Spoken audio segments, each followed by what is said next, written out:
Catalina to my left, Craig Smoak to my right, but it was a day that was one of the most remarkable days, and you hear that recency bias. That thing Saturday night, that Farrell Center was absolutely lit up. Yeah, it was a great game. I enjoyed it a great deal, much to my own personal detriment, but I did enjoy the game. I brought 2 Kansas fans into the game, and I believe that that's the rule. If you bring road fans in, they have to go away unhappy, and both of them did, with my girlfriend and her brother. But it was a great game. It was a great college basketball Saturday. Really interesting to see some really good top 10 mashups.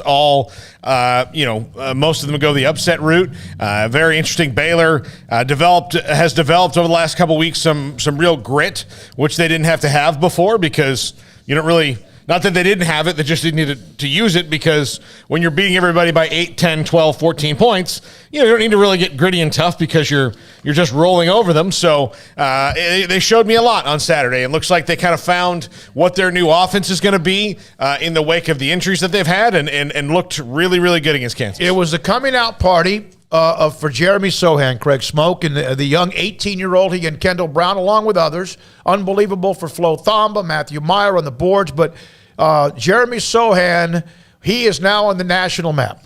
Yeah, I think for basketball diehards, he probably was already in terms of just, following him coming out as a recruit, and the fact that basketball players don't stick around in college as long. They kind of get on that radar a bit earlier.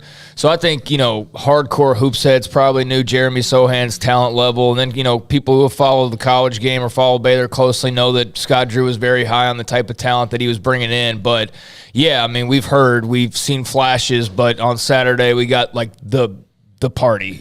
We got, the celebration, and here we go. Here's Jeremy Sohan, and here's what he's capable of, and here's what he can do, and here's how he can impact things. And he certainly did. That was a team-wide effort, though, on Saturday. He was obviously sensational, but Flo Thamba was great, as you mentioned. Matthew Meyer made some plays, and the rest of the roster did as well. I thought the coaches did a great job, and, the fans get the MVP award. Sohan probably gets it on the team, but, in terms of the weekend and what I'm going to remember, I'll remember him. I'll remember, just the game itself, and most of all, I remember the atmosphere and just, the fact that they had game day, and then the long wait until the actual game itself with the women there in the middle. And, by Saturday night, it was a party in Waco. And then to get down like they did, fears of a repeat of the first meeting, and, oh, gosh, here we go.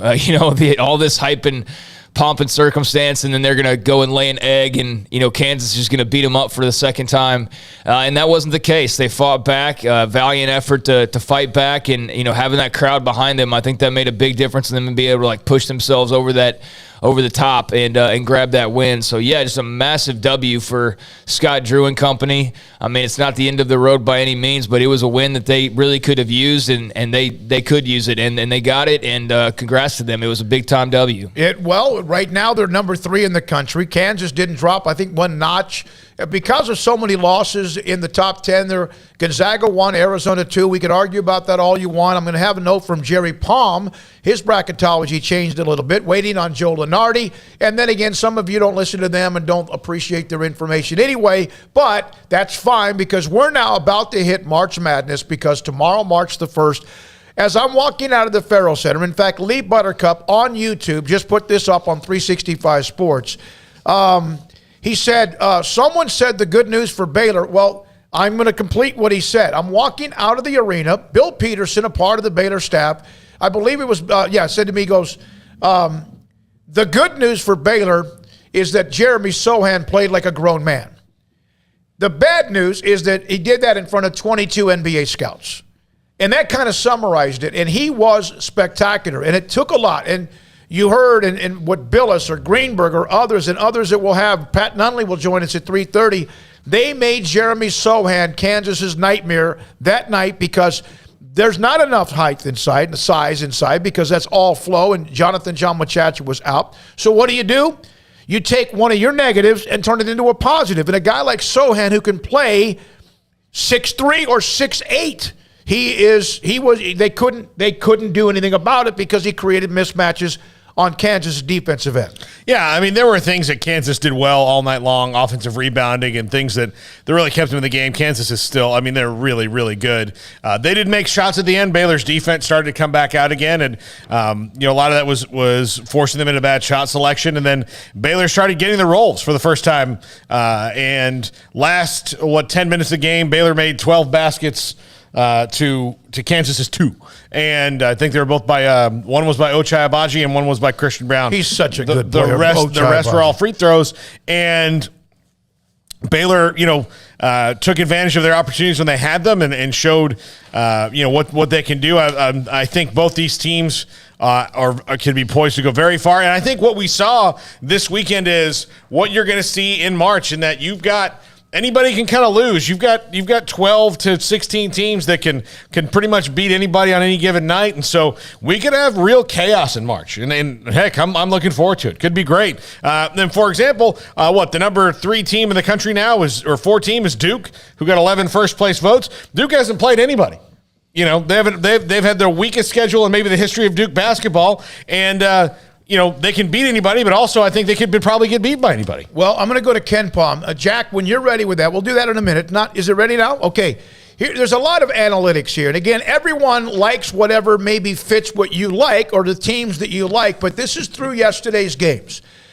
Ken Palm, the number 1 ranked team, and this is all about offense and defense or whatever. The number 1 Ken Palm team is Gonzaga.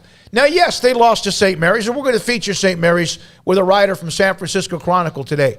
Kentucky 2, Baylor 3, Arizona 4, Duke, Houston had a nice win, bounce back, avenged their loss to SMU and did it in style. KU, Auburn, Texas Tech, and they had the tough loss on the road, and shocking because they controlled that game in Fort Worth. They could never separate enough, but they were always up 6-10, and then UCLA at number 10. Now, that's Ken Palm. Also today, I saw where Jerry Palm, CBS Sports, released his bracketology, and his number 1 seeds now are Gonzaga, Auburn, Arizona, and Baylor.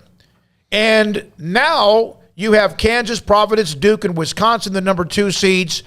Nova, Villanova, Purdue, Texas Tech, and Kentucky, a 3 seed.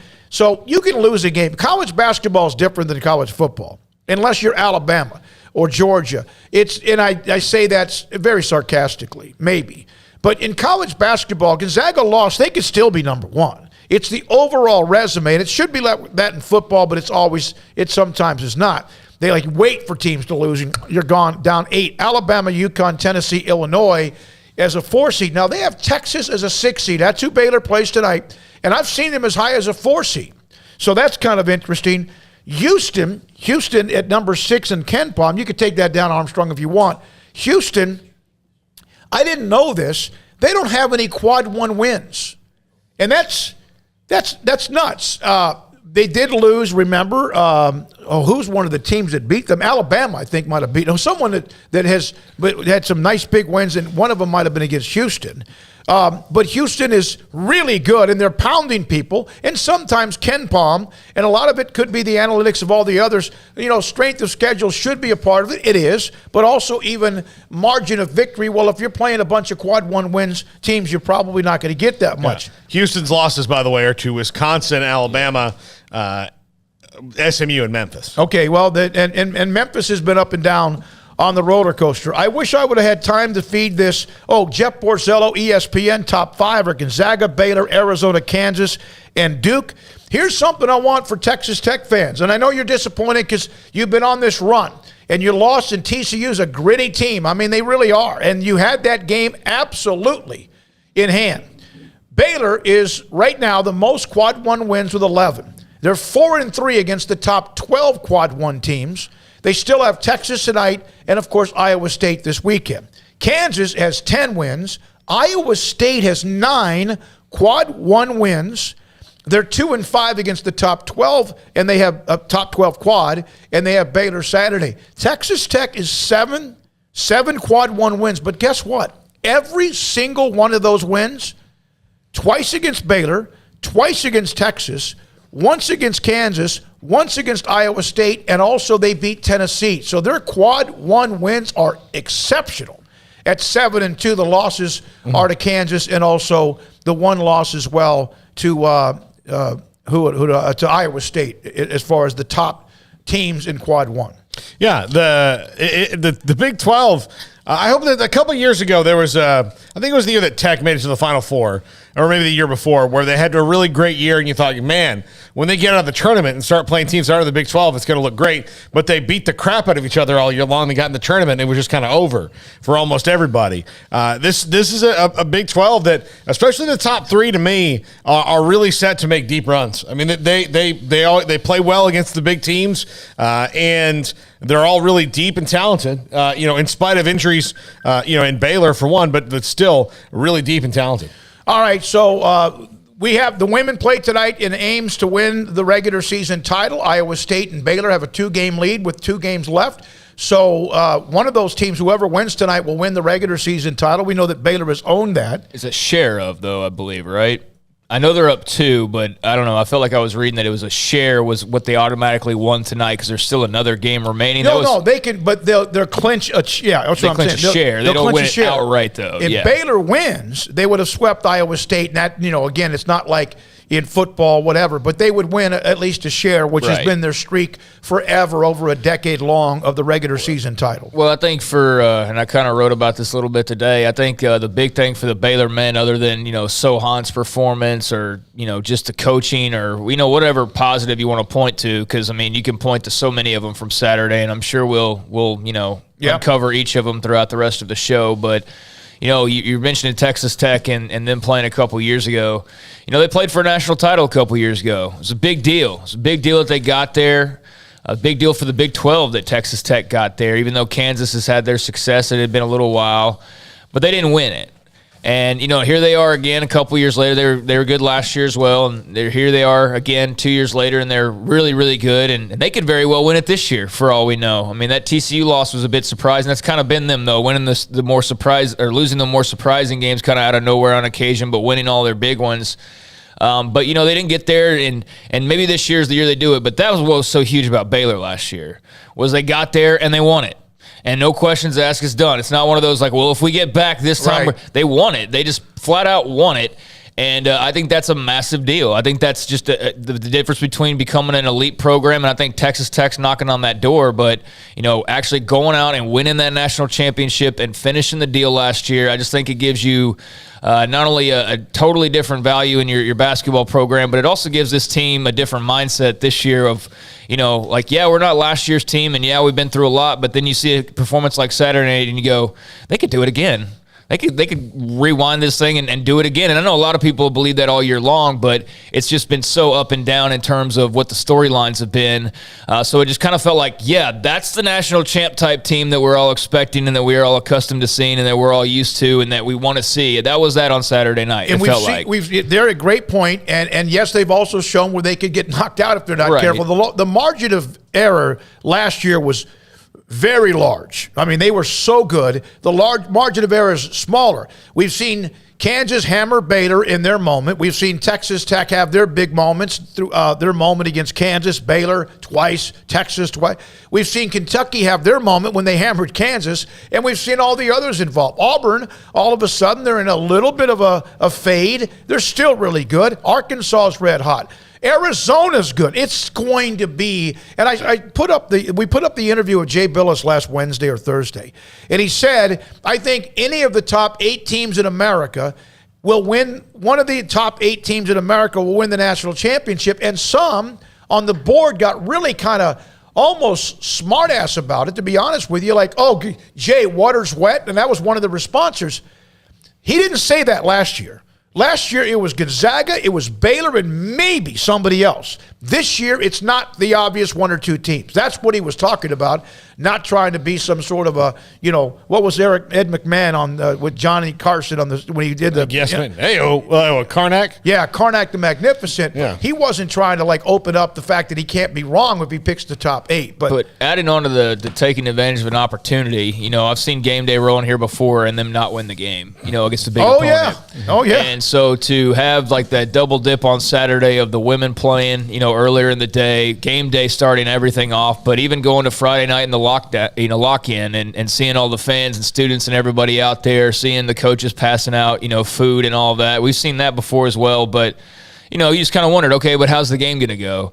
And so here was this massive opportunity that they've had before, and they've taken advantage of at times. But, I mean, really, just with all the kind of the curiosity surrounding this stretch run and, can they beat Kansas and kind of where is this team, and to have that atmosphere and then to go out and get it done and to do it in the style that they did it and to do it emphatically by the end of it. I just think, again, you get opportunities on occasion. Some get more than others. But whenever you get them, you got to take advantage of them. And if you do it often enough, like Baylor has, winning a national title last year, then you might have some mulligans. But it just kind of felt like they really needed that win on Saturday, and they got it, and I think that was a massive deal. And I think it was massive the women won earlier in the day as well. No, they did, and beat Kansas, and now they put them in position to if they can sweep Iowa State in Ames, they'll have 10,000 plus there at Hilton Coliseum, if not more, to watch that game tonight. And the first time Baylor slammed Iowa State badly. Now, I want to go through some of the